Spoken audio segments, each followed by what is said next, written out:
$1.5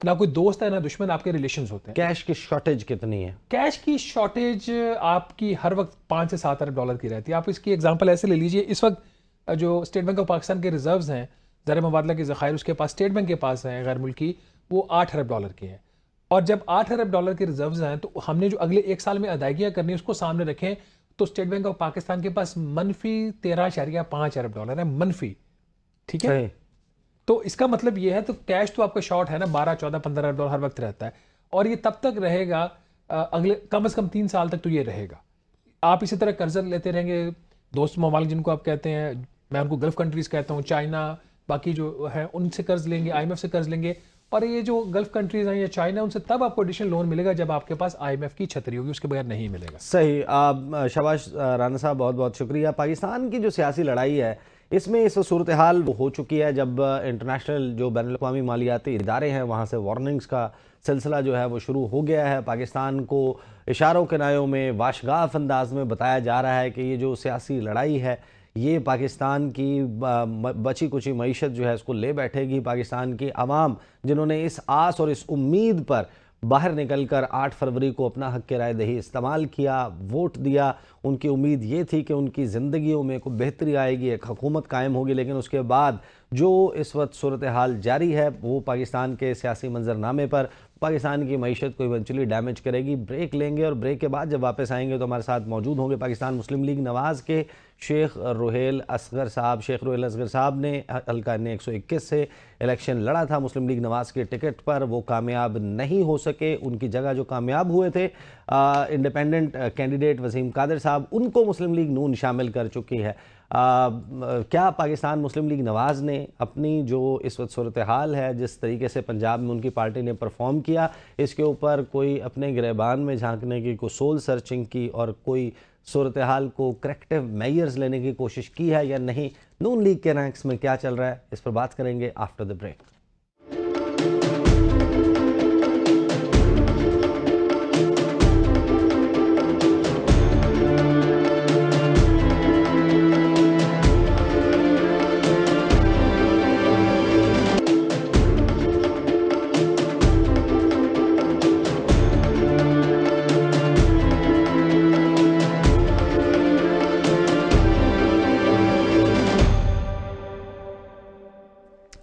welcome back after the break. Programme کے آخری segment میں ہمارے ساتھ موجود ہیں پاکستان مسلم لیگ نواز کے رہنما شیخ روہیل اصغر صاحب. لاہور سے تعلق ہے.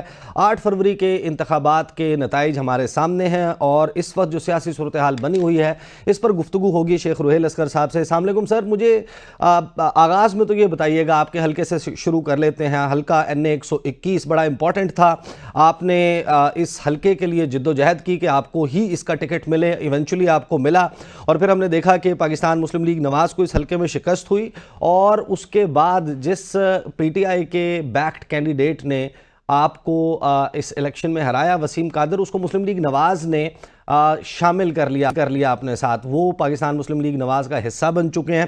اب نون لیگ کا ٹریک ریکارڈ ہم نے دیکھا ہے 2022 آنورڈز کہ انہوں نے پاکستان تحریک انصاف کے جس رہنما کو اپنے ساتھ ملایا اور پھر وہ اس کا مکمل حصہ بن گیا. تو آپ کے حلقے میں کیا آپ کی لیڈرشپ نے آپ کو اس حوالے سے اعتماد میں لیا تھا کہ ہم یہ ڈیسیجن کرنے جا رہے ہیں، اور مستقبل میں کیا آپ کا جو پولیٹیکل ایفیلیشن ہے یہ متاثر تو نہیں ہوگی؟ اچھا، 2-3 آپ کی سوال ہے 3 قسم کے. جی. ایک تو یہ کہ میں نے یہاں سے ٹکٹ لیا، کیوں لیا، اس کی ایک بنیادی وجہ تھی. اس کی بنیادی وجہ یہ تھی کہ یہ حلقہ جس کا میں نے ذکر کیا تھا 121، یہاں سے لانگ ٹائم بیک 70 کے زمانے میں میرے والد نے الیکشن لڑا. اس کے بعد بہت ساری تبدیلیاں آتی رہیں، پھر میں نے یہاں سے 2-3-4 دفعہ الیکشن لڑا. اب لیکن اس میں تھوڑا سا جو بدقسمتی ہے وہ یہ تھی کہ اس حلقے کو ٹوٹ پھوٹ کا شکار بنا دیا گیا. میرا جو جہاں میں بیٹھا ہوں وہ کافی ساری حلقہ جو تھا اس میں سے نکال دیا گیا 121 میں سے. خیر اینی وے ٹھیک تھا، محنت کی، دوستوں نے ساتھ دیا، حلقے کے لوگوں نے ساتھ دیا، بہت ساتھ دیا، اور بدقسمتی کہہ لیں جو بھی ہے اس میں الیکشن میں کامیابی نہ ہو سکی. خیر اینی وے وہ ایک حصہ ہوتا ہے سیاست کا، الیکشن کا. باقی جو آپ کے سوال ہے نا وہ میرے خیال میں میرے متعلقہ نہیں.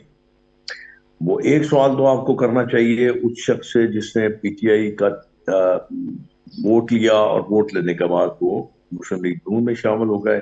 اب جہاں تک مسلم لیگ نون کا تعلق ہے، یہ بات ذہن میں رکھیں کہ سیاست تو سیاست ہوتی ہے، شکست خوردہ لوگوں کی سیاست نہیں ہوتی، جیتے ہوئے لوگوں کی سیاست ہوتی ہے.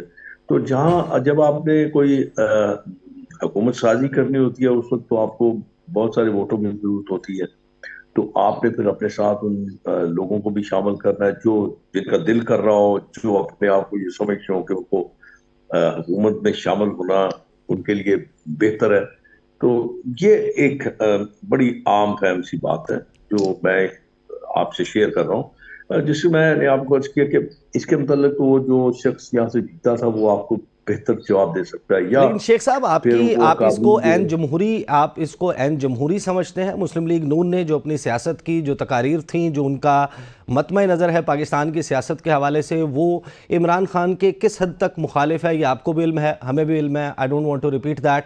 لیکن ایک شخص جس نے ووٹ لیا ہو عمران خان کے نام پر اور اس کی جماعت جو ہے وہ ظاہر ہے کہ وہ بھی ایک کنٹروورشل معاملہ ہے کہ کیوں ان کے پاس انتخابی نشان موجود نہیں تھا، انٹرا پارٹی انتخابات کا کیا ہوا. لیکن ایک شخص جس نے عمران خان کا ووٹ لیا ہے، عمران خان کے نام پر ووٹ لیا، آپ کی جماعت کمفرٹیبل ہے یا کمفرٹیبل ہونا چاہیے؟ یہ جمہوری بات ہے کہ آپ پھر ان کو ساتھ ملائیں، اور ظاہر ہے کہ ہم لیڈنگ ٹو دیٹ کہ نون لیگ نے بہت سارے اپنے ساتھ چلنے والے، ماضی میں ساتھ چلنے والے اپنے پارٹی کے سٹال وارڈز کو بھی نظر انداز کیا. 2024 کا الیکشن اس کی مثال ہے. میں نے آپ کو عرض کیا نا، یہ سیاست کا ایک حصہ ہوتا ہے. کہیں کسی جگہ پہ آپ ایسے لوگ موجود ہوتے ہیں جو شاید الیکٹیبل ہوتے ہیں، پھر آپ کو ان کو اگنور نہیں کر سکتے، آپ ان کو لے کے ساتھ چلنا ہوتا ہے. کچھ لوگ ایسے ہوتے ہیں جن کا حلقے میں زیادہ اثر و رسوخ نہیں ہوتا، پھر ان کی جگہ پہ آپ کو تبدیل کرنا پڑتا ہے. تو یہ ایک سیاسی عمل کا ایک حصہ ہے جس کو آپ مطلب اگنور نہیں کر سکتے، اس کو آپ نیگیٹو بھی نہ لیں. تو جیسے میں نے گزارش پہلے بھی کی ہے کہ جیتنے کے بعد اگر کوئی شخص چھوڑ کے جاتا ہے تو میرے خیال میں شاید اس کی اپنی کچھ ضروریات ہوں گی، اس کے اپنے کوئی نظریات ہوں گے، اس کا اپنا کوئی مفاد ہوگا. میں اس بارے میں کیا کہہ سکتا ہوں. بہرحال آپ کی پارٹی نے آپ کو بتایا تو ہوگا کہ ہم یہ کرنے جا رہے ہیں، ایسا کچھ کیا یا نہیں کیا؟ جی، آپ کی جماعت نے آپ کو بتا دیا تھا کہ ہم آپ کے حلقے سے اب یہ جو جیت گئے ہیں صاحب، ہم ان کو اپنے ساتھ شامل کرنے جا رہے ہیں. ڈڈ دے ٹیک یو انٹو کانفیڈنس؟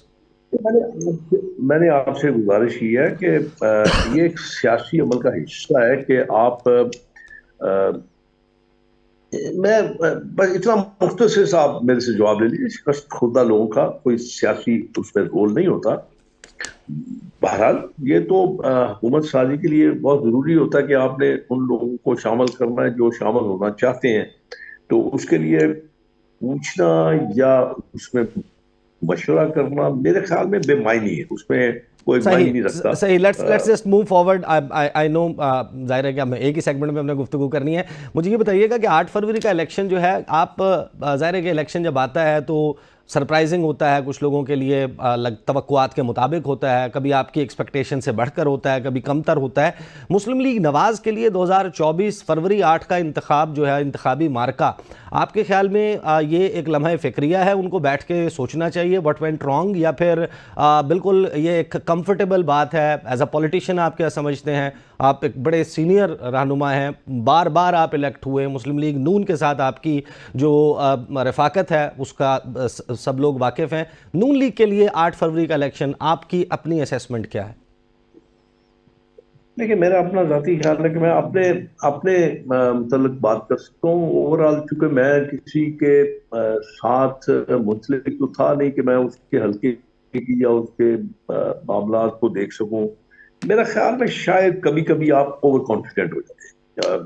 آپ یہ سمجھتے ہیں آپ کا مد مقابل بہت کمزور ہے، آپ اس کو بہت آسان لیتے ہیں، پھر اس میں نتائج آبویسلی آپ کے برعکس ہوتے ہیں کیونکہ آپ ذرا تھوڑا سست ہو جاتے ہیں نا، اور پھر اس میں ویسا آپ ایکٹیو نہیں رہتے، ویسے اسٹرانگلی آپ کام نہیں کرتے. آپ کے ساتھی یا آپ کے دوست بھی اس کو بڑا ایزی لے جاتے ہیں، تو پھر اس میں آبویسلی پھر کوئی نقصان تو ہوتا ہے. جیسے نون لیگ کے جلسے تھے، جیسے ان کی ایک ریسیپشن تھی، تو بڑی اچھی تھی. اس سے بھی ہو سکتا ہے وہ جو حلقہ انتخاب کے لوگ تھے وہ شاید یہ تصور کر بیٹھے تھے کہ یہ بڑا آسان الیکشن ہے، تو اس لیے میرے خیال میں شاید جو ہے. لیکن ہاں یہ بات ایک سیاسی آدمی کے لیے، میں اپنی بات کرتا ہوں، میں خود دوستوں سے یہ کہتا ہوں، روزانہ کی بنیاد پہ کہتا ہوں کہ آپ کو اپنی غلطیوں، کوتاہیوں، کمزوریوں کو دیکھنا چاہیے اور ایڈریس کرنا چاہیے. صحیح. اور اگر جہاں جہاں آپ کی غلطیاں، کوتاہیاں ہیں، خامیاں ہیں، ان کو درست کیجیے. اگر آپ نے سیاست کرنی ہے، اگر تو آپ نے سیاست کرنی، پھر آپ کو ان پہ بڑا سنجیدگی سے غور کرنا چاہیے. پھر اگر آپ نے سیاست نہیں کرنی تو ٹھیک ہے، پھر تو کھلا میدان ہے، جو آپ چاہتے ہیں کریں. لیکن میرا اپنا خیال ہے کہ سیاسی نظریہ کے لوگ، سیاسی وابستگی کے لوگ، سیاست کرنے والے لوگ ان چیزوں کو اپنے سامنے رکھتے ہیں تاکہ آئندہ آنے والے وقت میں وہ اس کی پیش بندی کر سکیں، اور جہاں جہاں غلطی ہوئی ہے اس کو دوبارہ اس کا نہ دہرائیں اور اچھے بہتر. باقی تو دیکھیں محنت تو کرتا ہے بندہ، باقی نتائج تو اللہ کے ذات کو علم ہوتا ہے کہ اس سے نتائج کیا نکلیں گے. آپ کی رائے میں یہ ایک کنٹروورشل انتخابات ہیں. پاکستان کے باہر مختلف حکومتوں نے اس کے اوپر پوزیشن لی ہے، اس پر انٹرنیشنل میڈیا نے رپورٹ کیا ہے. جو لوکل مبصرین ہیں وہ کہہ رہے ہیں کہ آڈٹ ہونا چاہیے، تحقیقات ہونی چاہیے، سیشن جج کے سامنے فارم 45، فارم 47 ان کے درمیان مطابقت ہونی چاہیے. اس کی کمپلیٹ انویسٹیگیشن کا مطالبہ ہوا. پہلے تو آپ مجھے بتا دیں آپ کے خیال میں آپ نے تقریباً ہر انتخابی مارکہ لڑا ہے جب سے آپ سیاست میں انٹر ہوئے. ماضی کے مقابلے میں آپ 2024 8 فروری کے انتخابات کو پری پول، پول ڈے اور پوسٹ پول کے حساب سے صاف شفاف سمجھتے ہیں؟ میں گزارش کرنا، سوال کرنا آپ کا حق ہے، آپ سوال کریں، لیکن میں بھی اپنا ایک حق استعمال کروں گا. میں بھی آپ سے ایک سوال کرنا چاہتا ہوں کہ مجھے پاکستان کا کوئی ایسا الیکشن اٹھا کے دکھا دیجئے جو آپ یہ کہیں کہ یہ فیئر تھا. جو جماعتیں جیت جاتی ہیں وہ اس کو کہتی ہیں یہ بڑا صاف شفاف الیکشن تھا. جو جماعتیں ہار جاتی ہیں وہ پھر واویلا مچانا شروع کر دیتے ہیں کہ یہ الیکشن شفاف نہیں تھا. مطلب مجھے یہ سمجھ نہیں آتی کہ انٹرنیشنل فورم کے لوگ یا انٹرنیشنل ایجنسی جو ہے وہ مطلب کون لوگ ہیں یار؟ کیوں آپ کسی کے معاملات میں اس طرح کیوں دخل اندازی کرتے ہیں؟ امریکہ میں جب الیکشن ہوئے، ڈونلڈ کا الیکشن ہوا تھا تو اس پہ 100% کنٹروورسی تھی، لیکن وہاں تو کسی نے اجازت دی، اس لیے کہ وہ کہنے نا پنجابی کی مثال تگڑے دا ستاویاں 100، پتہ ہے نا. تو اس لیے میں یہ کہہ رہا ہوں کہ آپ کو اپنے آگے دیکھنا چاہیے. آپ کو یہ سوچنا چاہیے کہ کس طرح آپ کے کس عمل سے جو یہ جمہوریت کا عمل ہے اس کو مضبوط کیا جا سکتا ہے. تو ہر دفعہ تو ہر کوئی نہیں جیت سکتا نا، یہ تو ممکن نہیں ہے. آپ نے کیونکہ اس کے آغاز میں کہہ دیا کہ یہ سوال کیونکہ آپ نے یہ کہہ دیا کہ یہ سوال آپ کے لیے، تو ہم ظاہر ہے کہ کمپیریزن دیکھتے ہیں، شکایتوں کا کمپیریزن دیکھتے ہیں، نمبر آف اریسٹ دیکھتے ہیں، جو انکلوژن ہے کہ انتخابات لڑنے کا حق مل رہا ہے سب کو، نہیں مل رہا، ووٹرز ریچ آؤٹ، اور ظاہر ہے کہ اس کو کس طریقے سے افیکٹ کیا ٹیلی کمیونیکیشن سروسز کے بند ہونے نے، وہ بھی سب کو معلوم ہے. یہ ظاہر ہے کہ وہ تمام سوالات ہیں، انٹرنیشنل میڈیا بھی انہی کی بنیاد کے اوپر بات کر رہا ہے. اور جہاں تک بات ہے کہ پاکستان میں مبصرین کا موجود ہونا، ظاہر ہے کہ ہم اگر کامن ویلتھ کا حصہ ہیں، ان کو ہم نے دعوت دی ہوسٹ گورنمنٹ کی، کہے بغیر وہ مبصرین نہیں آتے، چاہے وہ یورپی یونین کے ہوں، چاہے وہ کامن ویلتھ کے ہوں. تو ظاہر ہے کہ ہم نے ان کو بلایا، اسپیس دی، جب بھی وہ آئے، اور پھر وہ تبصرہ بھی کریں. ان کے TORs بڑے کلیئر ہوتے ہیں، وہ انہی تمام نکات کے اوپر جائزہ لیتے ہیں، انکلوسیونیس، انکلوسیوٹی آف دا پروسیس وغیرہ وغیرہ. لیکن ظاہر ہے کہ اب یہ سبجیکٹ کہیں اور چلا جائے گا. مجھے یہ بتائیے گا کہ یہ بات بڑا چلی کہ نون لیگ کے اور دیگر بہت سارے امیدوار جن کو الیکشن کی رات، جس وقت الیکشن رزلٹ آنا رکے، ایک سلسلہ رکا، اس وقت جو ہے آفرز ہو رہی تھیں، کچھ لوگوں نے چیمگوئیاں کی، کچھ کلوز ڈور یہ گفتگو کر رہے ہیں، کچھ لوگوں کی جو ہے وہ آن دا ریکارڈ گفتگو آئی ہے کہ ہمیں بھی آفر ہوئی تھی. کیا آپ کو بھی کوئی آفر ہوئی کہ ہم آپ کا نتیجہ بھی وہ کر دیتے ہیں، کوئی تبدیل کر دیتے ہیں، آپ کو کوئی فیور کر دیتے ہیں؟ کیا ایسا کچھ آپ کے ساتھ بھی ہوا؟ پتہ نہیں یار، میں تو سمجھ نہیں پایا. حالانکہ اگر آپ دیکھیں تو میرا جو ہارنے کا مارجن ہے وہ دیکھا آپ نے تو دیکھا ہوگا، آپ کی نظر میں 7,500-8 ہزار ہے. 78,000 جو ہے وہ آپ کے مخالف کینڈیڈیٹ کے، 70,000 آپ کے. 500 ہے.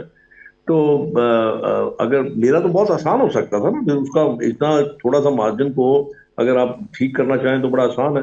میں نے تو میرے خیال میں شاید ریکاؤنٹنگ کی درخواست بھی نہیں دی, کیونکہ میں سمجھتا ہوں کہ مجھے اپنے گھر کو ٹھیک کرنا ہے. اگر میں سمجھتا ہوں 7,800 لوگوں نے میرے خلاف اپنی رائے دی ہے, تو مجھے یہ دیکھنا ہے کہ میں کہاں پہ غلطی کر رہا ہوں. میں تو اس چیز کو دیکھتا ہوں نا, مجھے اس سے کچھ لینا دینا نہیں ہے کون کیا کر رہا تھا, کس نے کیا گفتگو فرمائی ہے, کس نے کیا کہہ دیا. اب یہاں پہ میں نے آپ کو پہلے بھی عرض کیا کہ یہاں پہ سب آسان طریقہ یہی ہے کہ جب الیکشن ہو آپ جیتے نا, آپ شور مچانا شروع کر دیں, بس ٹھیک ہے شور مچائیں, آپ جو آپ کا جی چاہے کریں, آپ کی زبان ہے, آپ کے الفاظ ہیں, آپ جیسے مرضی استعمال کریں. ایک بات تو یہ ہوگی. دوسری بات یہ ہے کہ ہمارے ہاں ایک اور یہ بڑا ایک رواج بن گیا ہے کہ ہم ایک ایسے ادارے کو درمیان میں لے آتے ہیں چونکہ ان کے پاس یہ اپرچونٹی نہیں ہے کہ وہ یہاں پہ ٹی وی پہ بیٹھ کے اپنی کچھ صفائیاں پیش کریں یا اپنے متعلق جو آپ الزامات لگاتے ہیں ان کی یہاں پہ آپ کے سامنے بیان کریں. تو یہ اب ایک رواج بن گیا, میرے خیال میں یہ درست نہیں ہے اور یہ بالکل درست نہیں ہے اور یہ ہونا بھی نہیں چاہیے. آپ کو یاد ہوگا 2018 میں جب الیکشن ہوئے تھے تو بڑا وبیلا مچایا گیا تھا, حتیٰ کہ میرا رزلٹ جو تھا وہ صبح جا کے شہری کے وقت جا کے دیا گیا تھا. جی تو میں نے اس وقت بھی کچھ نہیں بات کی تھی, بس ٹھیک ہے ہو گیا, بس ہو گیا, میں کیا کروں. صحیح. آپ کے خیال میں جو 8 فروری کے نمبرز ہمارے سامنے موجود ہیں اس کو چیلنج کیا ہے پی ٹی آئی, کہتی ہے کہ نہیں ہمارا اصل نمبر 180 ہے. اگر 180 کو تب نہ بھی ہم مانیں, اس نمبر کو بھی مان لیں جو اس وقت ہمارے پاس پیپر پہ موجود ہے, آپ کے خیال میں حق حکمرانی پاکستان کے عوام نے کس کو دیا 8 فروری کو؟ شکر کیجئے, میں کہتا ہوں آپ شکر کیجئے کہ وہ یہ نہیں کہہ رہے کہ انہوں نے 260 سیٹیں 210 سیٹیں جیت لی ہیں. تو میں تو یہی کہہ رہا ہوں آپ 262 بھی دے دیں گے تو پھر بھی وہ اگر حکومت نہ بنا سکے تو وہ کہیں گے جی ہمارے ساتھ بازی ہو گئی ہے. اب ان باتوں کو میرے خیال میں چھوڑ کے اب آگے دیکھنا ہے. ملک پہلے ہی کافی میرے خیال میں کھلواڑ ہو چکا ہے اس ملک کے ساتھ اور ملک کے عوام کے ساتھ. اب ہمیں آگے دیکھنا ہے کہ آگے آپ نے کیا کرنا ہے. اور جیسے آپ فرما رہے ہیں نا, ارشاد فرما رہے ہیں, آپ فرض کیجئے آپ جو میرے سامنے جو ان کا فگر آتا ہے وہ 93 کا ہے. 93 تو آپ سمپل میجورٹی سے حکومت نہیں بنا سکتے. صحیح, درست. اور اگر آپ پیپلز پارٹی اور مسلم لیگ نون کو اگر کولیبریشن کے ساتھ دیکھیں تو ان کا جو ہے اپنا فگر وہ چلا جاتا ہے سمپل میجورٹی پہ.